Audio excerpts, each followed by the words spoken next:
सिडिओको पक्रा पुर्जी हो नि त तँलाई यो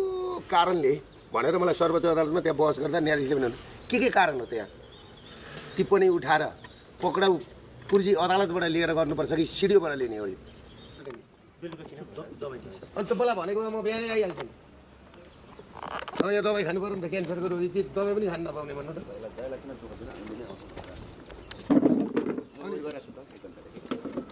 अनि के खोइ मलाई कागज मेडिकल व्यवसायी भर्खरै मात्र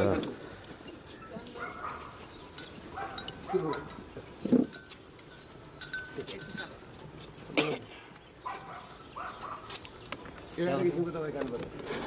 क्यान्सरको अब बन्द कोठामा बस्नु हुँदैन हिरासतमा बल्झिहाल्छ तपाईँहरूले म अनि तपाईँहरू काम चुनाव गरेर भने चुनावमा जानु किन आएको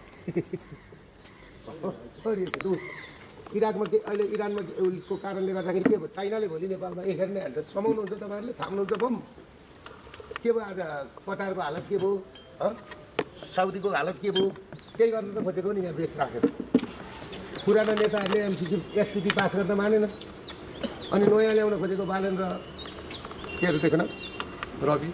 बालेन रवि सोनिम वाग्ले होइन अब भेट्छन् नेपालीले त्यसमा सबैभन्दा बढी तपाईँहरूले भेट्नुहुन्छ भोलि पर्सि अगाडि लागेर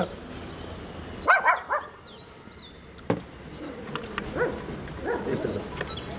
मैले हिजो एसपी साहबलाई भनेको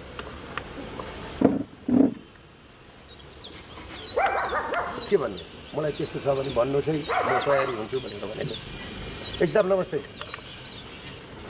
तपाईँलाई मैले राति नै फोन गरेको थिएँ त तपाईँले किन नभनेको